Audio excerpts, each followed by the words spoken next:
మరో వారంలో ఆయన అధికారం నుంచి తప్పుకోవాలి. ఈ సమయంలో దేశ భవిష్యత్తును దృష్టిలో పెట్టుకుని తదుపరి పాలకునికి అధికార బదిలీ కోసం సహకరించాలి. కానీ ఇందుకు పూర్తి విరుద్ధంగా ప్రవర్తిస్తున్నారు జో బైడెన్. కాబోయే అధ్యక్షునికి వీలైనన్ని ఇబ్బందులు సృష్టించే పనిలో పడ్డారట. అధికార బదిలీని క్లిష్టతరం చేసేలా ఉన్న బైడెన్ వివాదాస్పద నిర్ణయాలను తప్పుపడుతున్నారు ట్రంప్. తాను అధికారం చేపట్టగానే వీటన్నింటినీ తిరగదోడతానని కూడా స్పష్టం చేశారు. డొనాల్డ్ ట్రంప్ జనవరి 20వ తేదీన అమెరికా నూతన అధ్యక్షునిగా ప్రమాణ స్వీకారానికి సిద్ధమవుతున్న నేపథ్యంలో జో బైడెన్ ఎందుకు ఇలాంటి వివాదాస్పద నిర్ణయాలు తీసుకుంటున్నారు అన్నది ఇప్పుడు చర్చనీయాంశంగా మారింది. అగ్రరాజ్యంలో అధికార బదిలీకి సమయం దగ్గర పడింది. గతేడాది జరిగిన అధ్యక్ష ఎన్నికల్లో ఘన విజయం సాధించిన డొనాల్డ్ ట్రంప్ ప్రమాణ స్వీకారానికి సిద్ధమవుతున్నారు. జనవరి 20వ తేదీన జరగనున్న అధికార బదిలీ కోసం అమెరికాతో పాటు ప్రపంచమంతా ఆసక్తిగా ఎదురుచూస్తోంది. ప్రపంచవ్యాప్తంగా ఏ ప్రజాస్వామ్య దేశాల్లో అయినా ఎన్నికలు జరగటం, ప్రజల మద్దతు పొందిన రాజకీయ పార్టీకి చెందిన నాయకులు ప్రభుత్వ పగ్గాలను స్వీకరించడం సర్వసాధారణం. అయితే అగ్రరాజ్యంలో జరిగే ఈ తతంగం మాత్రం అంత సులభంగా పూర్తి కాదు. ఇదొక సుదీర్ఘమైన ప్రక్రియ. ఏకంగా 2 నెలల సమయం పడుతుంది. ఎన్నికల్లో గెలిచిన అధ్యక్షుడు పాలనా పగ్గాలను చేపట్టేందుకు ఈ నిరీక్షణ కాలం తప్పదు. ఈలోగా అధికారులు అధికార బదిలీ ప్రక్రియ కోసం సన్నాహాలు చేస్తుంటారు.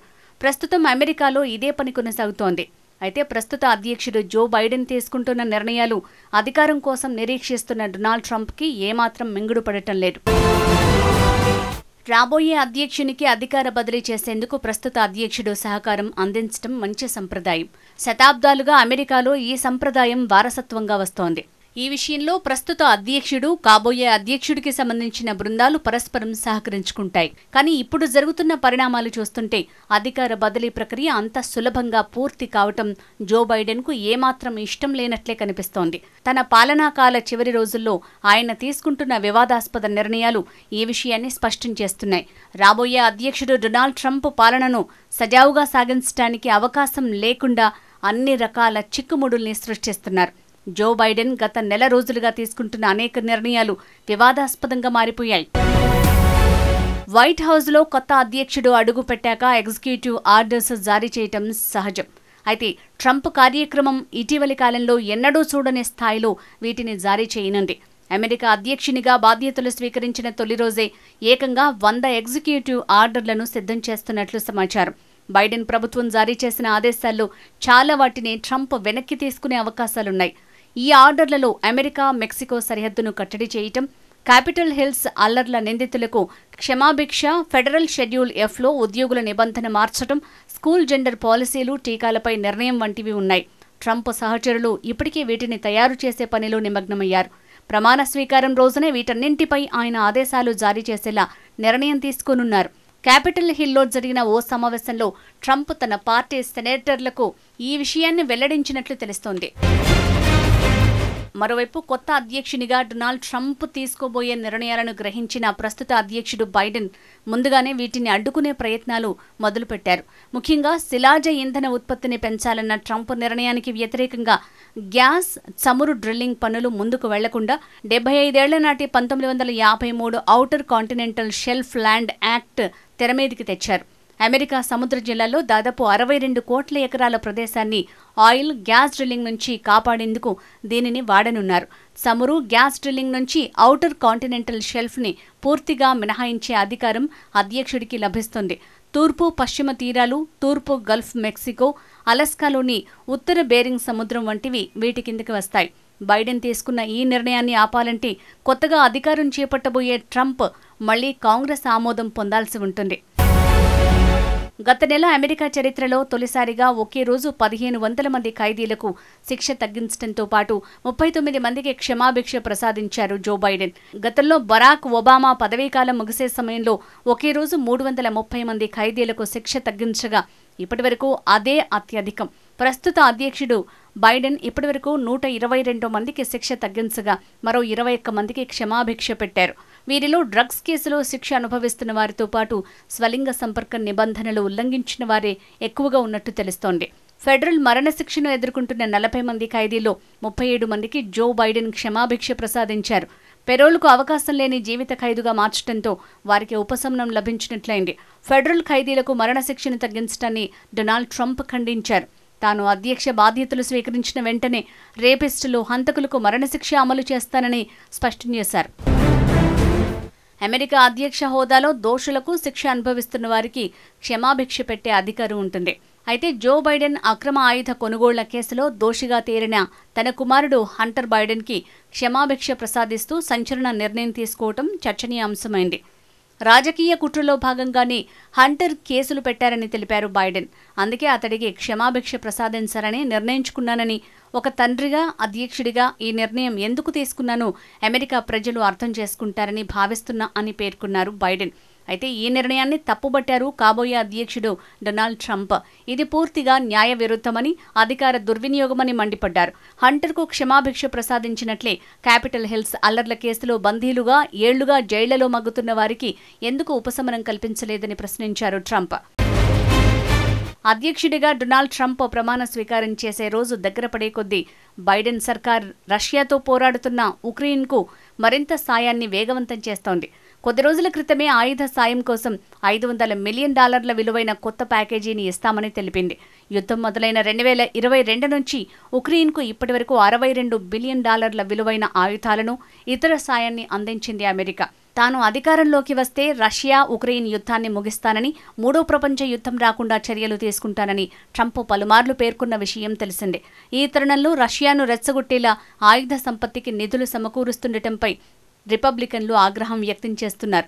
కాగా అమెరికా కాబోయే అధ్యక్షుడు డొనాల్డ్ ట్రంప్ తమ వైపే ఉన్నారని ఆశాభావం వ్యక్తం చేశారు ఉక్రెయిన్ అధ్యక్షుడు జెలెన్స్కీ. ట్రంప్ అధ్యక్షునిగా పగ్గాలు చేపట్టే ఘడియ దగ్గర పడుతున్న కీలక దశలో జో బైడెన్ మరో కీలక నిర్ణయం తీసుకున్నారు. రష్యా ఇంధన రంగంపై తమ ఆంక్షలను ఉల్లంఘిస్తూ ఆ దేశం నుంచి ఇంధనాన్ని రవాణా చేసుకుంటున్న 200కు పైగా సంస్థలు, వ్యక్తులపై ఆంక్షలు విధించింది. అందులో భారత్కు చెందిన Skyheart management services, aviation management services అనే 2 కంపెనీలు కూడా ఉన్నాయి. రష్యా ఆర్థిక రంగానికి చోదక శక్తిలా పనిచేస్తున్న చమురు, సహజ వాయు రంగంపై విధించిన ఈ కొత్త ఆంక్షలు ఇప్పటివరకు అమలుపరిచిన ఆంక్షలన్నింటికన్నా కీలకమైనవి. అమెరికా విధించిన ఆంక్షలు ఊహించినవేనని రష్యా ప్రభుత్వం పేర్కొంది.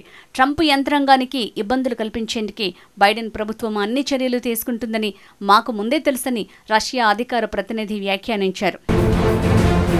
ప్రస్తుత అధ్యక్షుడు జో బైడెన్ తీసుకుంటున్న నిర్ణయాలపై గుర్రుగా ఉన్నారు కాబోయే అధ్యక్షుడు డొనాల్డ్ ట్రంప్. జో బైడెన్ తన చివరి సమయంలో తీసుకున్న అధికారిక నిర్ణయాలు, చర్యలతో పరిపాలనను, అధికారిక బదిలీని కష్టతరం చేశారని ట్రంప్ ఆరోపించారు. తాను అధికారం స్వీకరించడానికి ముందే ఎన్ని కష్టతరమైన మార్పులు సాధ్యమో అన్నీ చేస్తున్నారని మండిపడ్డారు. న్యాయ వ్యవస్థలో ఇలా జరగటం మునుపెన్నడూ చూడలేదని పేర్కొన్నారు. ఖరీదైన, అర్థం లేని పరిపాలన ఉత్తర్వులు ఇచ్చి గ్రీన్ న్యూస్ స్కామ్, ఇతర రకాలుగా డబ్బును వృధా చేస్తున్నారని మండిపడ్డారు. అయితే ఈ ఉత్తర్వుల విషయంలో అమెరికా ప్రజలు భయపడాల్సిన పని లేదని, తాను అధికారం చేపట్టగానే వాటిని తొలగిస్తానని అన్నారు. తన పరిపాలనలో అమెరికాను మరింత శక్తివంతమైన దేశంగా నిలబెడతానన్నారు. బైడెన్ తీసుకుంటున్న నిర్ణయాలను ట్రంప్ పార్టీ, రిపబ్లికన్ పార్టీకి చెందిన నాయకులు కూడా తప్పుబడుతున్నారు. కొత్తగా అధికారంలోకి రాబోతున్న ట్రంప్నకు అడ్డుపుల్ల వేసే మాదిరిగా తన పదవీకాలం చివరి రోజుల్లో నిర్ణయాలు తీసుకుంటున్నట్లు రిపబ్లికన్లు ఆరోపిస్తున్నారు. ఇటీవలే మరణించిన అమెరికా మాజీ అధ్యక్షుడు జిమ్మీ కార్టర్కు సంతాపంగా 30 రోజుల పాటు జాతీయ జెండాను అవనతం చేయాలని ప్రస్తుత అధ్యక్షుడు జో బైడెన్ ఆదేశించారు. ఈ నిర్ణయాన్ని కాబోయే అధ్యక్షుడు డొనాల్డ్ ట్రంప్ తప్పుబట్టారు. అమెరికా మాజీ అధ్యక్షుడు జిమ్మీ కార్టర్ మరణం కారణంగా కాబోయే అధ్యక్షుడి ప్రమాణ స్వీకార సమయంలో జెండా అవనతమై ఉండటం బహుశా ఇది మొదటిసారి కావచ్చు. ఎవరూ దీన్ని చూడాలని అనుకోరు. ఈ నిర్ణయంపై ఎవరూ సంతోషంగా లేరని సోషల్ మీడియా వేదికగా ట్రంప్ రాసుకొచ్చారు. ఇది చాలా గొప్ప విషయంగా వారు భావిస్తున్నారు. ఎందుకంటే వాస్తవంగా వారికి దేశం అంటే ప్రేమ లేదని వ్యాఖ్యానించారు ట్రంప్. మరోవైపు జాతీయ జెండా అవనతం విషయంలో తమ నిర్ణయాన్ని పునఃపరిశీలించే ఆలోచన లేదని వైట్ హౌస్ ప్రతినిధి పేర్కొన్నారు. అయితే 2020 అమెరికా అధ్యక్ష ఎన్నికల్లో డొనాల్డ్ ట్రంప్ వ్యవహరించిన తీరును కూడా ఈ సందర్భంగా గుర్తు చేసుకోవాల్సి ఉంది. నాడు అధ్యక్షునిగా ఉన్న ట్రంప్ని ఎన్నికల్లో ఓడించారు జో బైడెన్. అయితే తన ఓటమిని అంగీకరించలేదు. ఎన్నికల్లో మోసాలు జరిగాయని, తానే గెలిచానంటూ మొండికేశారు. ఫలితాలను రిగ్గింగ్ ఎన్నికలుగా అభివర్ణించిన ట్రంప్ ఎన్నికల్లో గెలుపొందిన జో బైడెన్పై తీవ్రస్థాయిలో విమర్శలు చేశారు. అధికార మార్పిడి ప్రక్రియకు సహకరించలేదు. అమెరికా భద్రత, నిఘాకు సంబంధించిన సమాచారాన్ని బైడెన్తో పంచుకోవటం లేదు.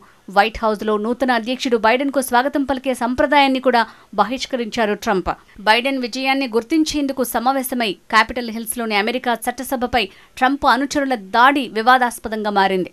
ప్రస్తుతం బైడెన్ వ్యవహార శైలి గతంలో ట్రంప్ తీరుకన్నా మెరుగ్గానే ఉందని సమర్థిస్తున్నారు డెమోక్రట్ పార్టీ మద్దతుదారులు. మరోవైపు అమెరికా అధ్యక్ష ఎన్నికల్లో డొనాల్డ్ ట్రంప్ చేతిలో కమలా హ్యారిస్ ఓటమిపై జో బైడెన్ ఆసక్తికర వ్యాఖ్యలు చేశారు. పోటీలో తాను ఉంటే ఖచ్చితంగా ట్రంప్ను ఓడించేవాడినని విశ్వాసం వ్యక్తం చేశారు.